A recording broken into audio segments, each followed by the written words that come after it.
Yo, what's up? Welcome back. It's a great night for sports.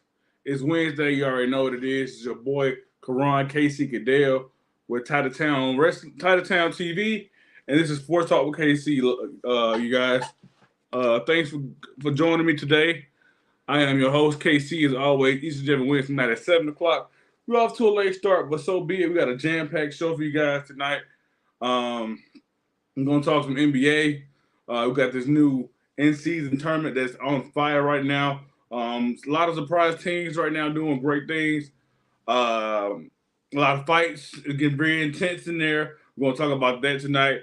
Also, we're going to talk about Alabama's victory over Kentucky, 49-21. A great game for Jalen Miro. We're going to see where he fits in the Heisman race, where Bama journey, how it might go to the college football playoff. Hopefully, they make it, of course. And we'll talk some NFL, of course, like we always do each and every Wednesday night. But in the meantime, please like, share, and subscribe to Title Town TV on Facebook, YouTube, and wherever you get your podcast needs. Also, please follow Title Town Wrestling, LOL Comedy Hour, BMT Black Men Talk, A to G Show, Supreme Dialogue Podcast, all the brands around me throughout my journey to being a creator.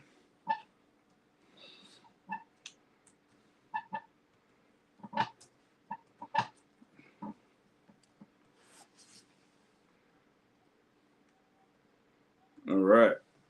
First game we're going to talk about tonight is the Pacers beating the 76ers 132-126, led by Tyrese Halliburton, who's been on fire the last couple of games, over 50 assists in the last last 3 or 4 games, only 2 turnovers. So the guy's been holding on to the ball, make sure no one gets it, not turning the ball over, as well as passing it very, very well, leading that Pacers offense and points and in assists. So should be one of the top favorites for the MVP this year. Tyrese Halliburton, man, great young Bull player. Great player out of Iowa State. I think he's from drafted by the Kings. Was traded in his second season before he was really able to flourish in the Kings offense like he's been doing as of late. Let me pull the rest of the stats. Joel Embiid had a nice game. Despite losing, Joel Embiid is still showing why he's in MVP discussions this past season and this one as well. I don't think he should have won the MVP per se. I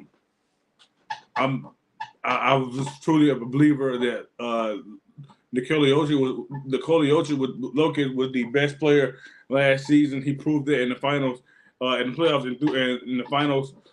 So that's what I would have chose, but it's not about this season. Joel Embiid is on track for another great season. Speaking of him, Nikola Jokic, his team knocked off the Clippers for their 10th loss in a row since the James Harden trade, beating the Clippers 108-111. Paul George, part of this big three core they have on the other side of Los Angeles. Paul George led all scorers with 35 points, 7 rebounds, and 3 steals. Kawhi Leonard had 15 points, 5 steals. So it was able to cause a lot of turnovers. No Jamal Murray, of course. He's out with injury right now, but the Nuggets was still able to get it done. Nikola Jokic had 32 points, 60 rebounds, 9 assists. Not quite a triple-double, but we know he can get that the triple-double as well. His running mate, Aaron Gordon, down in the post, had contributed 20 points, 5 rebounds, 5 assists. Of course, he did a thing defensively, shutting down those hybrid wing forwards they have over there, and LA. James Harden didn't do much. He only had 21 points, four assists. I pose a question to you guys at home. Should James Harden be the one to be the true point guard, the person to bring the ball down, he who has the ball the most, who has the key to the LA offense? Russ didn't play well this game, hasn't played well since James Harden came over. Less of the ball being in his hands, and James Harden has upped his usage.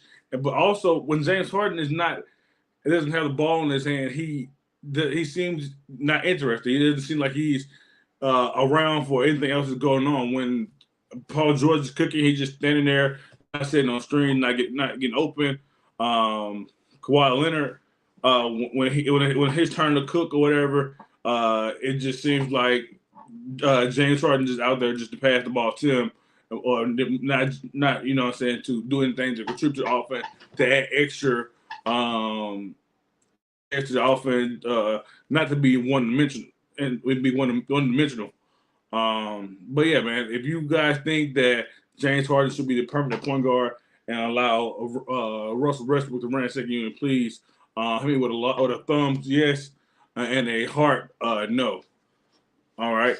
Reggie Jackson filled in for Jamal Murray, the opposing point guard for the Denver Nuggets. Reggie Jackson contributed 18 points and 4 assists. Reggie Jackson always been a solid backup. His time in LA with the Clippers, of course, his big time, close to All-Star caliber seasons in Detroit, and also his time with the Houston Rockets and OKC. Yeah.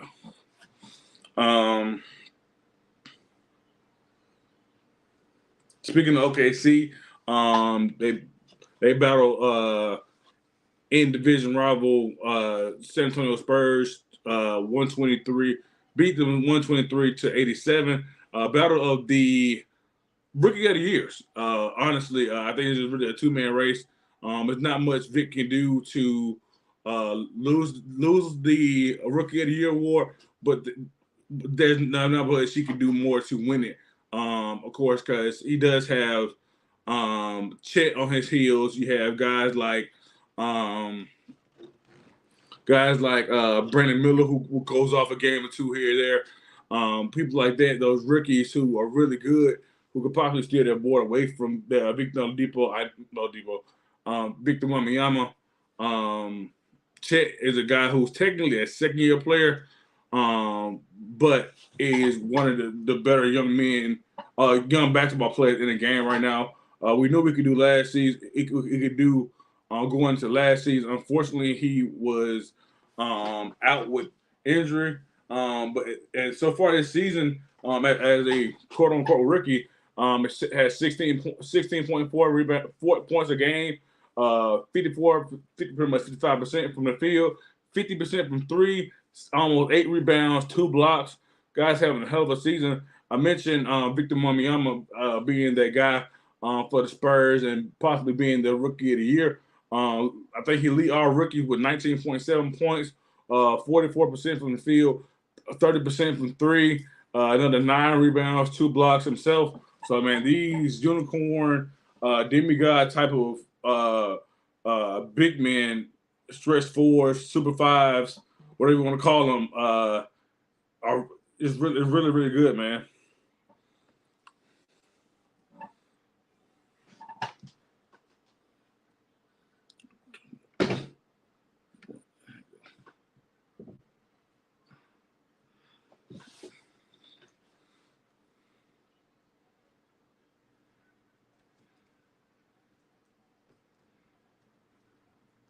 SGA, one of my favorite guards in the league right now. He's a top 5 guard in my opinion. He's up there with Steph and Luka, guys like that. And of course, he doesn't have the temperature pedigree that Steph does, and doesn't have the multiple playoff appearances that Luka has, or the multiple All-Stars. But SGA is one of the better guards in the league. He's one. I ain't not right now. Currently, this season and last, he's been my favorite guard the last couple of seasons. Unless you consider LeBron James my star player for my LA Lakers guard, which he has played guard a lot, which we're going to talk about a little later on about the rotations for the Lakers.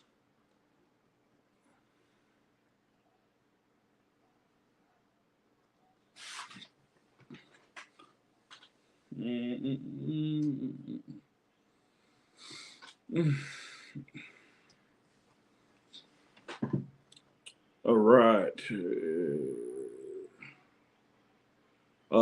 Shea Gilgeous-Alexander had 25 points, 6 rebounds, 5 assists.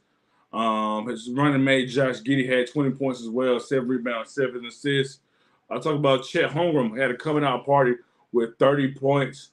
This game had 7 rebounds, 3 assists. Lou Dort, a young veteran, I guess you could say, a guy who's been in the league quite some time in OKC, has 22 points, 1 steal, and 1 block. A great team game, honestly. We had some guys to contribute. Kendrick Williams had 13 points off the bench. Mitic had 16 points. Isaiah Joe had 12 points. Pretty all-around team effort, man. As for Vic and the boys, man, Vic had an off game.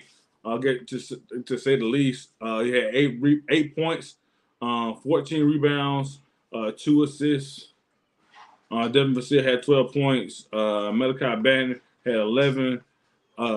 Julian Champagne had 13 points.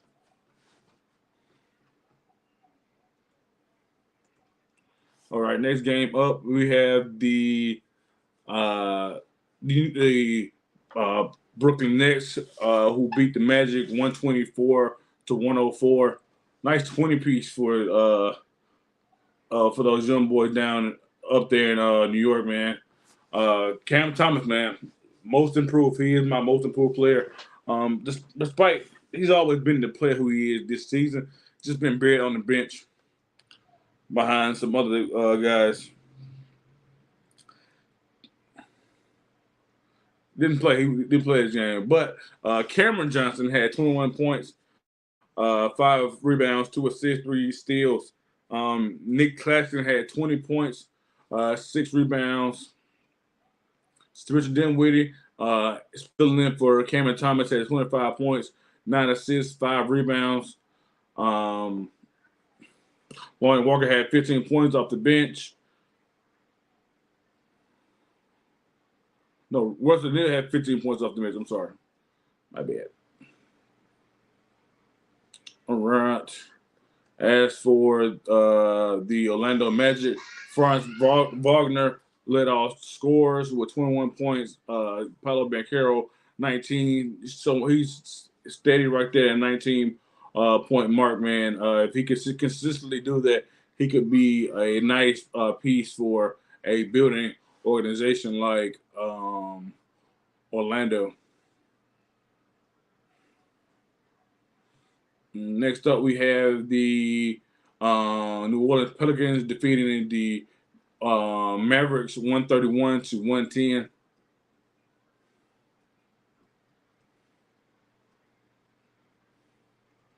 The Mavericks are so up and down. They're up by 20 right now against Washington. They could do the same against the Pelicans easily, but what do I know?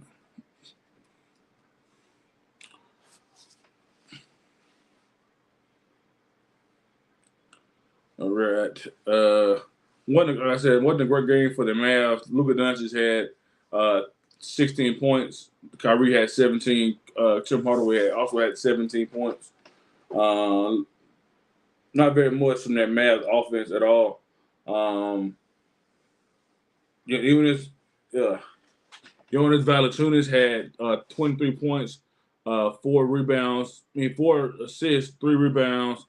Zion Williamson had 19 points, 7 rebounds, 5 assists, 25 points by Brandon Miller to go along with 7 assists and 9 rebounds, man. Great all-around team effort, man. These are the big three part of 2 of the 3 are the big 3 for New Orleans, man. If they continue to play games like this, against teams in their conference.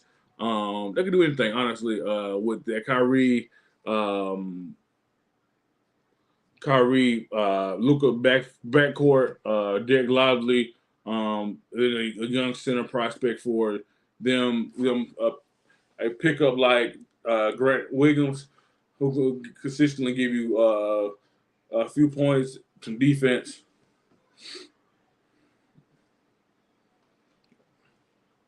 All right, on to the game you guys are waiting for me to talk about, I'm sure. Timberwolves defeating the Steph Curry-less Warriors 104 to 101, man. This game started out with fireworks, man. You had Klay Thompson fighting with Jaden McDaniels in a kind of a sub match, them pulling on each other's jersey to start the game. Later on, you had Draymond Green trying to be Rudy Gobert's stepdaddy by choking him out like Vin Rain did Tyrese when he was talking shit, taking a nap on Baby Boy. Hey, man, the theatrics was there, man. A heated game, a close game. Remember, Timberwolves only won by 3, despite the Warriors not having Steph Curry. Of course, it had somebody to fill in for him, and a guy who they didn't expect less from this season. Brandon, you guys got to help me out with him. Pomzinski had 23 points, 7 rebounds, 5 assists, in Steph Curry's absence. CP3 had 15 points, 4 assists, 5 rebounds, 2 from 3. Much better game from 3-point land. Andrew Wiggins, who faced his old team, had 9 points, 7 rebounds, 3 assists, 3 steals, and 1 block. Dario Saric had 21 points, 4 rebounds, 4 assists. The Warriors, they're not the championship team they once were a few years ago, but that's okay. The league has caught up to them. More and more teams are starting to shoot better and be better and able to defend what they can bring to the table night in, night out. Of course, Steph Curry, not having Steph Curry did dictate the score of this game, of course. But don't let me be mistaken. Minnesota do have players such as Anthony Edwards, Rudy Gobert, and Karl Anthony Towns, who are really, really good. Who could make a difference in that Minnesota offense, as well as just them as a team as a whole, here now and in the future. Let's keep respecting the Minnesota Timberwolves. I said about Anthony Edwards, he had 20 points, four rebounds, 4 assists himself. Rudy Gobert, before getting in a tussle with Draymond Green, had 9 points, 13 rebounds, 3 blocks. Karl Anthony Towns, one of the greatest centers of all time, that missed that. Pat Bev was talking. Karl Anthony Towns had 33 points and 11 rebounds. A great game for Karl Anthony Towns. All right, let's talk about some Lakers, man. I promise we're gonna get into some Lakers talk. Here it is, man. We defeated the Grizzlies 134 to 107. Anthony Davis, give them a players mix together. Got into the scuffle as well after scoring a very close to contested layup by Santi Aldama. Him and Santi got to know each other real well. Santi Aldama defended Anthony Davis really well. Anthony Davis thought that he was a little too aggressive, a little too hard on him, and we know his injury history, and one freak accident, one fight, one scuffle could definitely either end his seasons or in the Lakers season, depending on how many games he's out for. So Anthony Davis, I know he's trying to protect himself, and so he's probably was part of that what brought out the intensity from him was of him shoving Santi Aldama, grabbing up on him, pushing him out the way. So Santi Aldama, hey man, all respect to him. I'm glad he Did show the aggressive side, especially with the score of the game in that moment. Also, he had a good game himself. He ended the game with 24 points, 5 rebounds, and 4 assists. Man, pretty much in place of Steven Adams and Xavier Tillman, guys who are out right now. The Memphis Grizzlies are hurt right now, man. Let's just be honest. No job Morant right now. Their defensive anchor leader, Adams is gone. Xavier Tillman didn't play this game, so it's very hard times right now in Memphis. So that physicality is going to come out, man. It's a rough and gritty team. They've always been, man. That's been the identity for the Grizzlies for years. You guys know. And so, yeah, man. I'm glad to see Desmond Bain, guys like Desmond Bain and Marcus Smart, who are now the leaders on this team with John Morant being out, Steve Adams, another guy who was a locker room leader, step up for and replacing them and protecting a guy like Santi Adama, who's going to be a pivotal piece in their season for sure, man. Having that backup like your teammates, man, goes a long way, and the confidence of a young man. Speaking of Desmond Bain, he had 15 points, 5 assists to add to Santi Adama's 24. David Roddy had 17 points coming off the bench. Anthony Davis had a decent game as well. Had 19 points, 5 assists, 6 blocks, 11 rebounds. D'Angelo Russell, who's been really inconsistent this season, had 24 points, 5 assists. Can't act much for him. LeBron James had one of those games where he just let the game flow, and if he needed to be aggressive, he did. And when he didn't, he stayed backed off, dished the ball, had 6 assists, 9 rebounds, got involved in other ways and just scoring, only getting 16 points. A guy we talked about just earlier, Austin Reeves, had 16 points, 12 rebounds, and 7 assists. Recently, the Lakers have been coming out with Cameron Reddish at shooting guard. A lot of times, or with Rui starting, with LeBron and Russell in the backcourt, maybe with some Christian Wood and AD lineups or whatever like that, or even going AD down in the 5 by himself, going with a small lineup.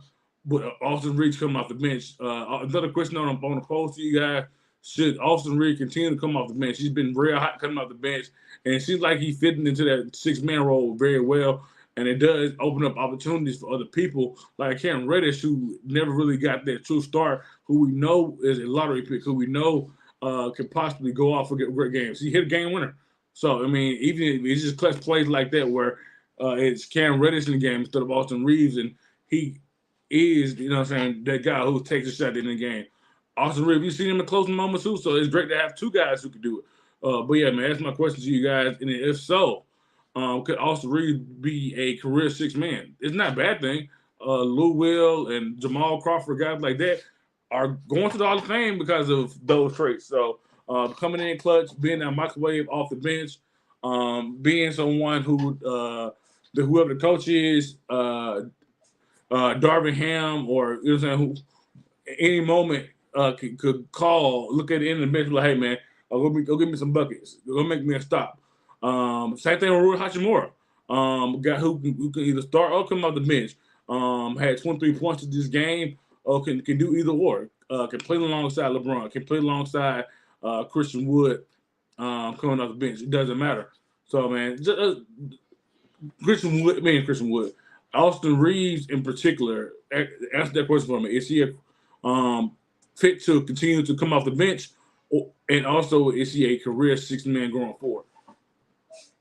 I think that all the games I wanted to cover tonight. Let's look at some standings. Currently in the in-season tournament, we got the East A, who I find probably one of the weaker divisions in the in-season tournament this year. The Pacers at 2-0, 1-0. Atlanta Hawks 1-1. 76ers 0-1. Cavaliers, who's been a very disappointing team this season, without Donovan Mitchell and Darius Garland.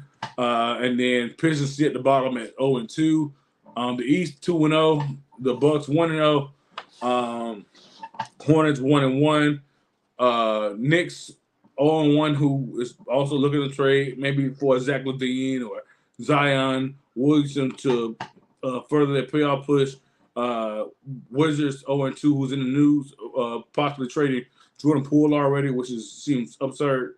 76ers have been connected to Zach LaVine. Speaking of which, the Bulls are all 1 so far in the in-season tournament with the Boston Celtics, and who was also in Group C with them at 1-0. The Brooklyn Nets, who I've been talking about recently a lot, who's 2-1. The Raptors haven't played yet, and then the Magic, of course, they lost last night. Leading Group A in the West is the Lakers at 2-0, tied with the Jazz at 2-0. Blazers 1-1. 0-1 are the Phoenix Suns. Grizzlies 0-3. 0-2 to lead the Group B section of the West are the Nuggets. Houston Rockets 1-0. New Orleans 1-1.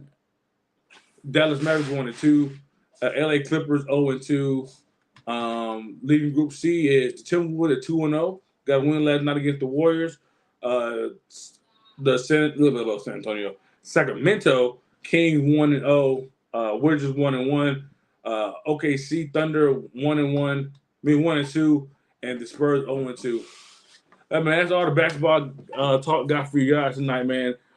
Please answer those questions in the comment section. Austin Reeves, is he fit to continue to come off the bench? And also, is he a career six-man, which that's how we got discovered. And also, is it time for James Harden to be the full-time point guard, allowing Russell Westbrook to move to the second unit for the Clippers? Next up, I got for you guys, I got the Alabama Crimson Tide taking on the Kentucky Wildcats in Lexington, Kentucky. The Bama Crimson Tide beat the Kentucky Wildcats 49-21. Jalen Merrill had a great game with a total of 6 touchdowns. You heard me, 6 touchdowns.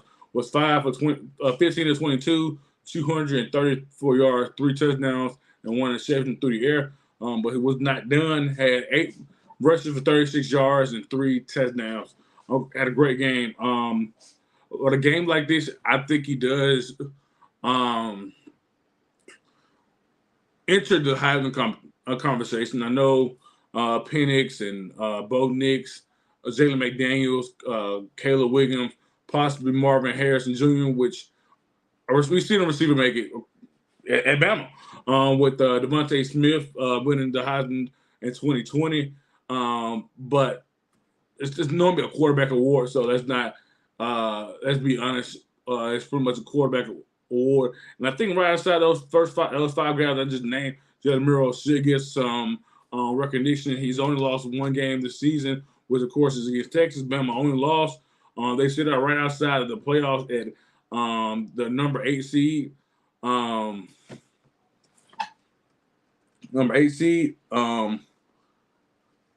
Which of course next year would be in the playoffs, but this season, the last year of the 14 format, I can see where they could definitely sneak in, and if they do, they have to put respect on Jalen Merrill's name. He has to be in the Heisman conversation.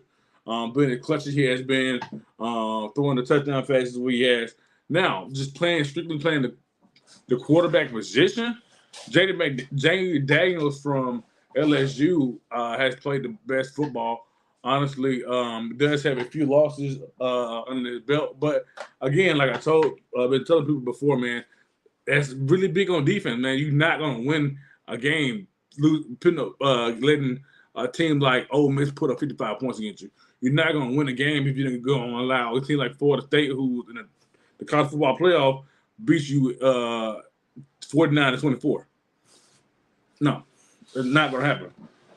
Defense make those stops. Don't allow people to put up 49, 50 points plus on you. It's not going to help your season, man. Not going to help your Heisman candidates. Your Heisman candidates case.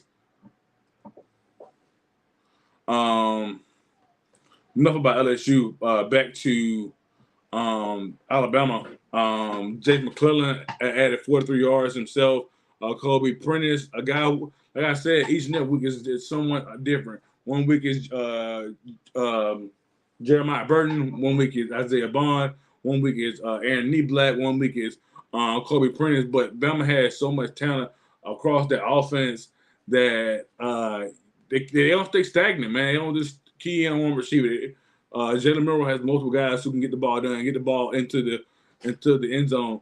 Jalen Hall had a 51-yard catch. It wasn't a touchdown, but big plays like that at pivotal moment could definitely win a games for a team like Alabama who needs win late in the season. Going into Chattanooga this weekend, going into Auburn this weekend, the following weekend against Georgia for the SEC championship, that's going to decide our season.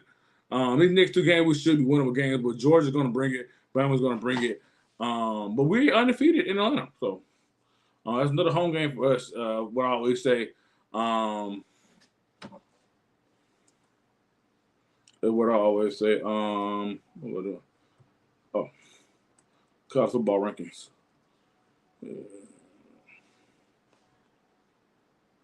All right. I mentioned before, sitting at the top at number 1, we have the Georgia Bulldogs at 10-0. Ohio State 10-0 at number 2. Michigan State, they play each other at 2-0, 10-0. Rivalry weekend, we'll see them guys face off.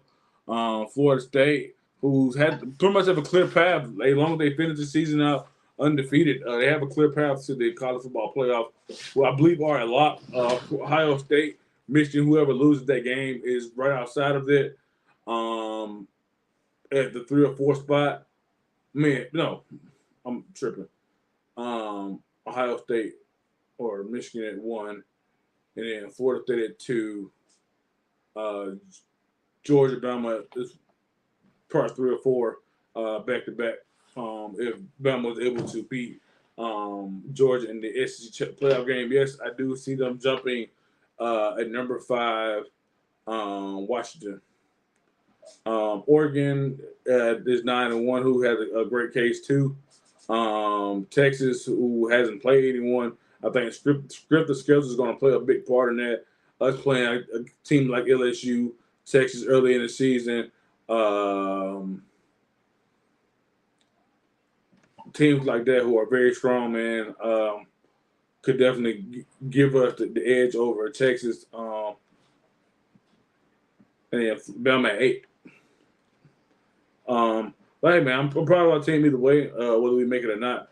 I do honestly believe if we're somehow able to make the college football playoff, we can definitely win it all. And if we do, if Nick Saban wants to join Jimbo Fisher at home, so be it. Speaking of Jimbo Fisher, he was recently fired by Texas A&M.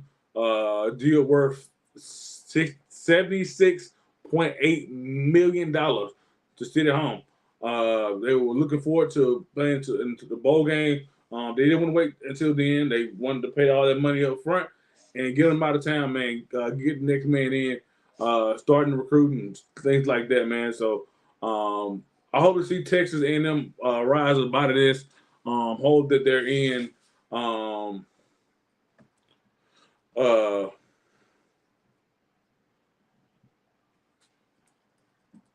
And become one of the elite teams again. I saw the clip of Stephen A. Smith saying, "Go get Prime" and all those things.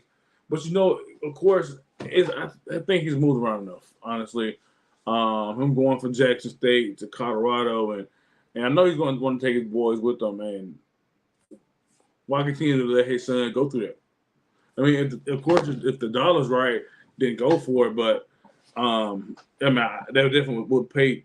Hey, if they'll pay, I can't stop them from doing it or whatever. But it's about more than that. I think he's building a great thing in Colorado. We knew he didn't have those offensive linemen that were that great. We knew that defense wasn't going to be that great. We know how good Shadir and Shiloh and Travis Hunter could be. We've seen the number one recruits and players they got, 5-star, 4-star players who they normally never would have got in Colorado, come down there and be productive. But this season wasn't it to tie it all together. You're in Pac-12. You had the USCs. You had Caleb Williams there, who's presumptively the number one overall pick this season. You had Washington with Michael Penix, who's a Heisman candidate, who's undefeated, possibly going to the college football playoff this season. You had Oregon, who had a resurgence by Bo Nix, who's 9-1 right now. So all these teams you had to run into, this wasn't your season, man. Next season, you probably have a better chance. Caleb Williams probably won't be there more. Bo Nix better not be there next year. Michael Penix should go to the draft. So with all that being said, you have an easier path next season. Colorado could be a top 10 team next year. Keep building the program. Keep building your boys. If anything, I say go pro with your boys, man. Whatever team draft Silo or Shadir should definitely consider hiring you as the head coach. Same goes for Travis Hunter. But speaking of which, let's get into some NFL before we head out. I'm going to give you my top 5 games of the weekend. We had the 2023 number one overall pick bowl. We had the DJ Moore and Chicago Bears defeating Bryce Young and the Carolina Panthers 16-13. This year, Bryce Young was drafted by the Carolina Panthers after they traded DJ Moore and the first overall pick to the Chicago. I'm tripping. And the 9th overall pick to the Chicago Bears for the number one overall pick to draft Bryce Young. For all my Bryce Young haters, please do not give up on this young man. He's great. He's worth the first overall pick. Of course, guys like C.J. Stroud are doing great things in Houston, but he does not have the same offer. He doesn't have the same offer. He doesn't have the same defense as a C.J. Stroud I have to work with. C.J. Stroud has working on multiple weapons. We've seen the past couple games where their receiving core is going off. Noah Brown, Tank Dell, Damian Priest, who's a top running back in this league, do great things. Bryce Young, it's not over for him. He's still young. He's only 9 games into his NFL career. He's won one of those games, so he at least has been good enough to at least win a game. We've seen teams with young quarterbacks who had bad starts who didn't win a game at all. Miles Sanders has been a sell of himself, a big money paid running back. Like Miles Sanders has not produced this season. I get the offensive line is not the same as with the Eagles. I get that. But you being a star back, you making all that money, you should still be able to produce something. -5 yards in this past game, it's the Bears. It's not good enough. Losing to a guy like Tyson Bagner, who I'm hoping the best for, who had a mid game, had 20 or 33, 162 yards, no touchdown, no interception, didn't get sacked. Like, he didn't even sack this man. Deontay Foreman had 21 rushes for 80 yards and a touchdown. DJ Moore led our receivers with 58 yards and 5 receptions. Yeah, man. El Thielen, who was having a resurgence in his career, man, despite being one of the older receivers in the game, had 6 receptions for 42 yards, man. Like, the Carolina is building for success for Bryce Young to be successful. And Houston is. They have a defensive-minded coach like D'Amico Ryans, who's one of the greatest Texans of all time, if not one of the greatest college football players of all time, one of the greatest one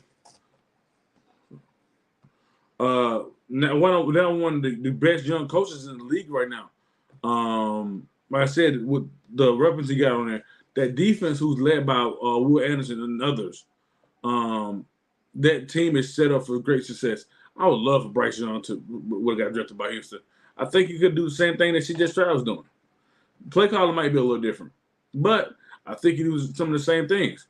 And C.J. Stroud before anybody overhypes him, man, he's not a top 7 quarterback. Like some of these people have been saying. He's played like it this season, but like let's give him the benefit of the doubt. He's still young. There's not much tape on him, but next year will come. Next year, more teams will be ready. More teams will have more of an eye on Noah Brown, a Tank Dell, young receivers who haven't made a mark for themselves just yet. But let's go into the Texans. They did beat one up for the Super Bowl a couple seasons ago in the Bengals, 30-27, a very close game. C.J. Stroud outplayed Joe Burrow. Was 23 or 39, one touchdown, one interception, only sacked one time. Joe Burrow, on the other hand, was 27 40, 347 yards, 2 touchdowns, 2 interceptions, with 4 sacks. That's like 4 times. Devin Singletary had 30 rushes for 150 yards, 1 touchdown. Another guy I didn't mention who can run the ball very well. Noah Brown had 7 receptions, 172 yards, no touchdown. Dalton Schultz had 4 receptions for 71 yards. Tank Dell had 56 yards. Jamar Chase had 142 yards, 124 yards and a touchdown. Tyler Boyd had 117 yards. T. Higgins did not play this game. I don't think he's going to play this game either. A guy who may be on the move next season. Man, solid game for the Texans, man. Defeating a Bengals team. They're 5-4. They're tied for the division lead with the Jaguars as well. So you might see CJ in the playoffs. Might see CJ in the playoffs. Just saying. All right. That's game number 2. Game number 3 is now up. What we're gonna go with? We'll talk about Josh Dobbs. Josh Dobbs, another young quarterback who is scientist by day, quarterback by night. Led the Minnesota Vikings to a 27-19 victory, improving them to 6-4. We thought all was done for the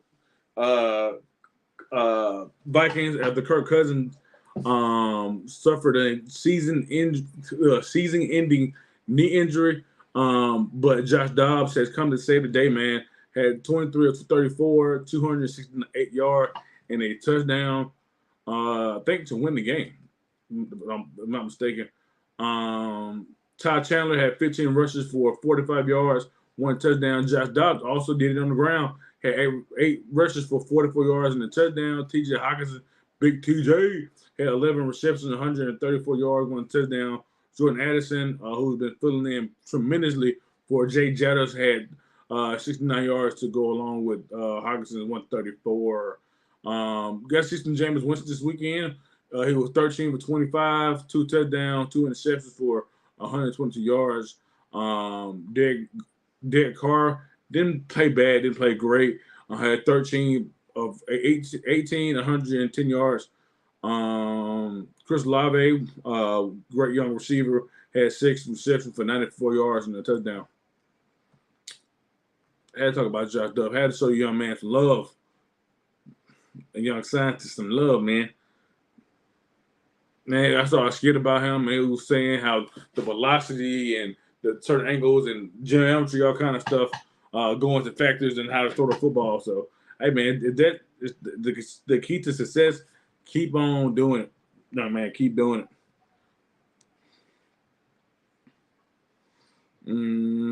The Cleveland Browns upset the Baltimore Ravens, a team who was considered the best in the AFC, man.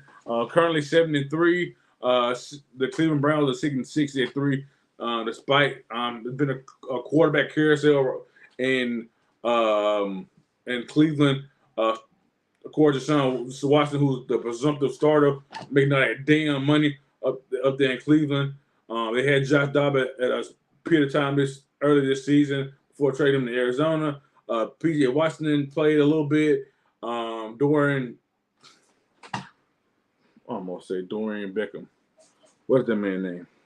Dorian Thompson Robinson. DTR, yes, has played some of this season. Deshaun Watson is having season-ending surgery, so he won't be available for the Browns and the rest of their run. Who could possibly win a division? They're one game behind the Baltimore Ravens, and they just beat them. To be said, but Deshaun Watson before getting hurt had 20 of 34, 213 yards, one interception, one touchdown. Backup running back Jerome Ford had 17 rushes for 107 yards. Amari Cooper had 6 receptions for 98 yards. And his first game back. Lamar Jackson had 13 of 23, 220 yards, one touchdown, one interception. Hey, man, I'm going to be tough on him just like we tough on Josh Allen, man. Those 2 interceptions uncalled for. You got to play better, Lamar, man. Keep the ball, man. You are the offense. If you fuck up, you turn the ball over, that's on you. That's the offense goes through you, man. You don't have much run game. You got your star running back J.K. Dobbins keeps getting hurt. This was a contract year for him, if I'm not mistaken. So it's time for you to take accountability and lead that team to the playoffs and to the Super Bowl. Young receiver Zay Flowers had 5 receptions for 73 yards. I'm going to keep him accountable. That's game number 4. Game number 5 and last game of the night, man. We are approaching the 8 o'clock mark. Facebook and YouTube. All right. This last game about the way. I don't want to talk about the Cowboys. Y'all want me to talk about the Cowboys? They played the Giants. They beat them 49-17. Jason Myers kicked a walk-off field goal to put the Seattle Seahawks past the Commanders 29-26. Raiders in close game beat the Jets 16-12. No, we're gonna talk about Josh Allen. I talked about Lamar Jackson. Lamar Allen, it's your turn now, bro. You're my fantasy quarterback. It's the only reason I'm even singling you out right now. And Rain Ray Boomer Room, all my competitors. Oh, yeah, I know I got Josh Allen. And of course, I thought him each and every week because he's considered one of the best in the game. And this one was his best performances. He was 15-26. I was relying on him to win this game. DJ Johnson, I know you're out there watching. Please. You know what he did, man. You beat me, barely. By like 10 points. And Josh Allen had a terrible game, man. I don't remember his fantasy production at the moment. But statistically, he had 15-26, 117 yards, 1 touchdown with 2 interceptions. While James Cook did a great job on the ground with 12 rushes for 109. Latavius Murray, who's been the leading rusher for them the last couple games, with 68 yards. Stephon Diggs didn't get involved very much. Was targeted only 5 times with 34 yards, 3 receptions. Gabe Benson had 2 receptions for 56 yards. One of the better games for Russell Wilson. He had 24 of 29.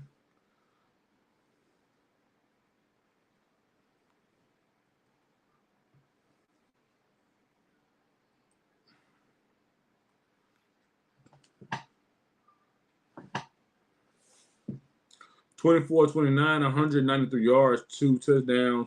Javonte Williams had 21 carries for 79 yards.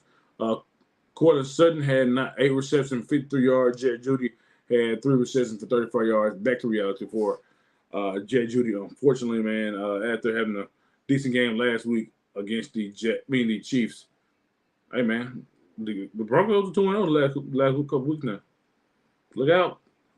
They almost 500. While the very mid Buffalo Bills are 500 as well. But yeah, man, this has been Sports Talk with KC. It's been a great almost hour of great sports talk. Thanks to everybody who watched tonight, man. If you want to be on the show, please hit my inbox. The DM me, email me at KaRon@yahoo.com. DM me on all social sites at Titletown TV _KC. Facebook, KaRon Twin Caddell. On Facebook, also Titletown. Please like, share, subscribe to Titletown TV on Facebook, YouTube, Spotify, Apple, or wherever you get your podcast needs. I've been your boy KC, man. Like I said, answer the question in the comment section. I'll get back with you guys next week. See you at the end of this week for Title Town Wrestling. We will be doing best WWE entrances and also might be fantasy booking our own 5-on-5 Survivor Series match, man. Having a 5-on-5 fantasy booking Survivor Series match card. But yeah, man, I'll be your boy KC. I'll see y'all next week, man. Same time, same place. Peace.